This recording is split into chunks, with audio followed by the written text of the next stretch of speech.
Hello, everyone, and welcome back to Thought Leaders Lounge, an ongoing conversation with Family Compass. Today, I'm thrilled to welcome our next guest, Courtney Lyons, Development Manager with Family Compass. Hi, Courtney. Hello. How are you? Great. How are you? Doing good. I would like to say thank you for joining us, but I asked you specifically to come here. Well, I'm glad to be here. Thank you. I appreciate it. So, you kind of have an interesting little journey. I do. You're not from Texas, No. correct? Right. I've been here two and a half years. Wow. Yeah. Okay. So tell us a little bit about kind of your journey. Where do you come from? Well, that's a great question. Do we have time to go over all the places I'm from? I moved around a lot. Every 7 years since I was born. So I moved around a lot. I call Chicago home just because that's where I went to high school, kind of visited after college, but none of my family lives there anymore. So it's not really home. But I most recently was living in Utah. I lived there for 5 years. But before that, I was living in Florida. I've lived in Idaho. I mean, you name it. I've probably been there, lived there a little bit. Lived? No, I'm just kidding. Do we have time? Let me ask you this. So did you always want to go into this type of work? Is this something that you wanted to do as a child? How did all this come to be? How did you enter into the world of nonprofit? Yeah, it was kind of a roundabout way. So I initially wanted to be a teacher. That's what I wanted to be all growing up. So I went to school and I got my degree in child development with an early education background focus. And so right after college, I did an internship and then went right into the workforce. And I was working for a nonprofit, so kind of got sprung into the nonprofit world, but I was teaching preschool and was also a family advocate. So I was going into our families' homes. The families that I worked with were from low socioeconomic backgrounds. So I would go into the home and talk about how can we get a job, teaching job skills, teaching budgeting skills, all of the above to help my families grow, and then also working with their kiddos in the classroom. So that kind of fulfilled my little teacher dream. But then I really got stuck on that social services aspect. I loved going into the home and helping our families grow. And so that made me want to learn more about the nonprofit field, and that kind of sprung me into an even bigger nonprofit career that I have now. That's crazy. And it's how just coincidental that you were doing that type of work, and that's so similar to what we do at Family Compass. It's come full circle. It's been cool. Yeah. Well, what's great about this, because now, you're on the development side of things, but you really do understand. I think that's one thing that we love so much about bringing you on. I think you have a very clear understanding of what the program side, what the service side of this work is. And I think when you kind of understand that, it helps make this part of what we do a little bit better, because you actually know what you're talking about. Yeah, absolutely. It's definitely helped as I've come into this role with the agency. I love that. So, what was your first, out of school, or I don't know, maybe you were in school whenever you got your first job at a nonprofit, but what was your first nonprofit experience? That was when I was teaching. So it was interesting because I wasn't really on the nonprofit side directly. I was on the program side. So I was out in the field. So I didn't truly understand what the nonprofit world looked like because I was not on that side.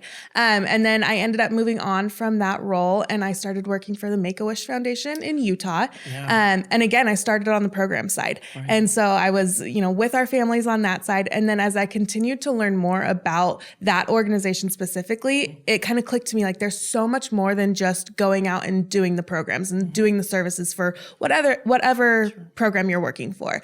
And so I started just asking questions to our teams and saying, how does this work? How do we fund the wishes specifically with Make-A-Wish? And that kind of grew into a further conversation with the development director and the CEO. And I said, listen, I'm getting more and more interested in this. How can I move into that role? And so I kind of, bid my time a little bit. And then a position came open as a development coordinator. And I said, okay, I want that job. I had no development background, no business background, no nonprofit background, really. And so it was really a big leap of faith on my end and also on their end. Right. But it was incredible. And the minute that I started learning more about development, I said, I love this. I love being able to go out and share the mission of the organization and bring people into that so that they can support the program side. Because again, like you said, I had that program's experience. So I knew now what it takes to be able to go out and do that. Right. I always love everyone's story of how they were called to the dark side. Exactly. Yeah. I was poached. Yep. Yeah, for sure. But how great to be able to do that internally instead of having to go somewhere that's just brand new. You're just kind of like, whoa, what is all this? I mean, you already knew, like you were saying, kind of the program side of things, and be able to come over and really do this other piece to support that is pretty incredible. I love that so much. So you mentioned Utah, Make-A-Wish of Utah. Yes. How did you get here? I know. How did I from get Utah? to Texas? What made that happen? Yeah, so I had lived in Utah for about 5 years. It seemed like 8 years. No, I was there for 5 years. And during the pandemic, I actually went back to school. So I did my master's degree online, and I got a degree in developmental disabilities with a concentration on leadership and advocacy. Wow. So individuals with intellectual and developmental disabilities is a cause that is close to my heart. Sure. I love the population of individuals with IDD. Yeah. And so, that really drew me to it. But really what I wanted to learn about was how we build and advocate for our own programs, whether that be on the program side, the services side, but more specifically, how do we build fundraising programs within a nonprofit? And that was really what my area of study was about. And so then once I graduated, I was kind of capped out at where I was with Make-A-Wish for the time. And I said, okay, what can I do next? And so I started looking. And at that time I was ready to leave Utah, ready to kind of move on. And so I started looking, and Dallas and Texas specifically has always been somewhere that I felt called to, that I just wanted to be. One, I wanted to escape the winter, but also I visited Dallas many times and I loved it. And so that was kind of where I really focused on. And so I actually was able to get a job with another organization here called Best Buddies. It's an international organization working with individuals with intellectual and developmental disabilities. Yeah, they're wonderful. And I was in the development field there as well. So that's really what brought me to Texas, and now I'm here and here to stay. There you go. So what do you think about Dallas so far? I love it. It's been so great being here and everything that I've wanted it to be. And I moved here in 2021, so kind of the tail end of the pandemic, but I still feel like I'm learning all that's here, like all the nooks and crannies that I can see, all the little, just the little towns. So I'm still exploring, which is really fun. And if you like restaurants, this is the place to be. Exactly. Yeah. We have thousands of restaurants. It's insane. So. Yeah. Thank you to Social Llama Events for sponsoring this episode of Thought Leaders Lounge. Social Llama Events is an experiential event design and production company specializing in larger-than-life experiences, brand activations, and custom fabricated installations. Client experience is at the center of everything they do. With a focus on design, Social Llama creates an experience reflective of the unique needs of each client. From full-service event design and production to brand experiences and custom activations, creativity and capabilities are endless. With all aspects of production in-house, Social Llama is able to deliver the highest level of service and quality. Visit socialllamaevents.com to get started. What I really would love to hear from you, just kind of your take on this, is because I always ask this question. You've worked for a national organization like Make-A-Wish.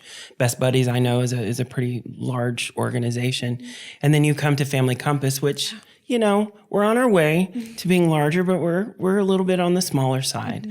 What is that difference, especially around fundraising? What differences have you noticed with that? Yeah, I think that there's a lot of similarities, but there's also a lot of differences. And I think a smaller organization, you obviously don't have the name recognition that, like, say, Make-A-Wish or Best Buddies. You go out into the community and everybody's going to know what that organization does. But when you go out to Family Compass, they're like, oh, what do you guys do? But I think that's a really great opportunity because you're able to share so many stories, where a lot of people with these big international and national organizations, they already have an idea of what they do. So they're like, oh, I don't need to hear everything that you're going to say. But with Family Compass, especially when we're going out and fundraising, we can really tell our story and engage people and teach them from start to finish. And they have no preconceived notions of what we do or have heard stories before. So I think that's really special, is that we have the ability to tell our story in unique ways as well, because we're not as well known. We're on our way, like you said, and that's our goal. We are. Yeah. We're absolutely on our way. So do you find that like the Dallas area is more difficult to kind of navigate with fundraising and awareness as maybe opposed to like Utah? Do you see any differences? I think it's a little bit more competitive here. There's a lot of similarities because, Dallas and Utah, they both have a lot of nonprofits in a condensed area. So there's a lot of competition. A big difference that I have seen is that here in Dallas, there's a lot more family foundations and foundations, where in Utah, it was a lot of corporate giving. So there was a lot of corporations, employee giving that were easy to get into. And there was not that competition with the family foundations just because there's simply not as many there. But here in Dallas, there's so many amazing family foundations and giving circles that everybody's vying for. And so it's how the challenge is, how do you make yourself unique and how do you stand out to these foundations and say, we want your support. We think that we can also give something to you, so that it is that relationship and it's not just a transactional relationship. And I think the obstacle is always getting your foot in the door. I mean, that's what's always so difficult, whether you're writing a grant or trying to get sponsorship for an event or whatever the case may be.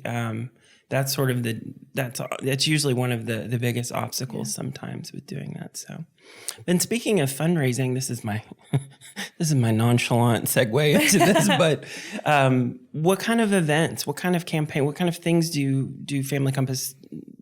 What does Family Compass do basically on an annual basis? Yeah, so we have a lot of events throughout the year. Our next event that's coming up is not specific to Family Compass, but here in North Texas, we have North Texas Giving Day, which is a big one. Yes, exactly. Everybody knows about North Texas Giving Day. So that's going to be on Thursday, September 21st. And we do a whole campaign with that, videos, social media, letters. So that's what we're looking forward to next. And then we have our 28th annual Family Compass Golf Classic, which 28 years of doing an event, it's a success if you can continue doing that. And people love that one specifically. It's a very popular one. Yeah, so that one is on Thursday, October 19th. So we're excited for that one. Yeah. So those are two that are just coming up. But we have so many events and campaigns that we run throughout the year. So we have a year-end campaign that kind of wraps up. We tell all the stories of what we've done throughout the year and are able to kind of collect just year-end donations. And so that runs from November to December of every year.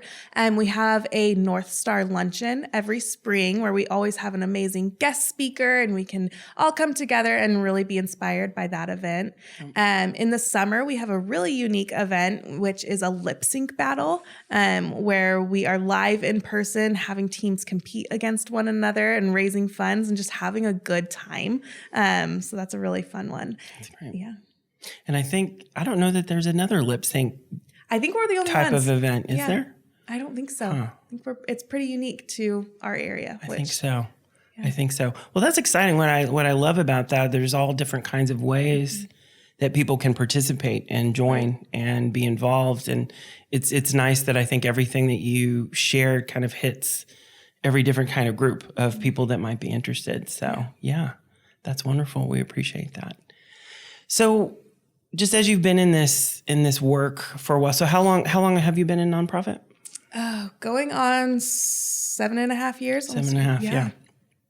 What inspired you about this work? What inspires you to stay with Family Compass? What about that mission kind of drives you? Yeah, I mean, just nonprofits in general, being able to make a difference and have an impact on people's lives is something that has always inspired me. And I think that stems from me as a child wanting to be a teacher. Teachers have such impacts on the kids in their classrooms. And so coming out of that and going into the nonprofit world, it's whether you're on the program side or the development side, every aspect of what a nonprofit organization does makes such a big difference. And it's a collaborative movement, which I really love. That's something that is really important to me, is collaboration with teams. And that's something that I have found specifically with Family Compass. And one of the main, outside of the amazing work that Family Compass does, one of the main reasons that I love being here is that we have such collaborative team members, not only just in the development team, but on our programs team and in our administration. It's been really wonderful. But I think, why I chose Family Compass specifically really wraps back to my very first nonprofit experience of being in the home and seeing the difference that, family advocates or our programs services team can make on these families. It's been really cool to see that. And then to know on my end, when we're out fundraising, we're doing this so that we can go into the homes, that we can have our teams and our employees out there helping these families and breaking the cycle and, moving that generation forward. Yeah, I love that. Well, Courtney, honestly and truly, thank you for being here. Yeah, I really appreciate it. Thanks for sharing your journey and your experience with us. We are incredibly, I'm saying this literally because you're in front of me. You've been such a blessing to this organization, and you've been here a little over a year, which I cannot believe. I know, it's gone by so fast. It literally flew by. But you've been such a blessing to us and made such an impact and such a difference on our work. So thank you for everything that you do. Thank you. I love being here. We appreciate it. Thank you so much. It's wonderful. And as always, we want to leave everyone with an inspirational quote to take with you into the world. So today's quote is by Helen Keller. Alone, we can do so little, but together we can do so much. So thanks for joining us for this episode of Thought Leaders Lounge. Be sure to stay tuned for the next episode coming out in a couple of weeks, where we will chat with Family Compass Vice Chair Judy Bennett Garner.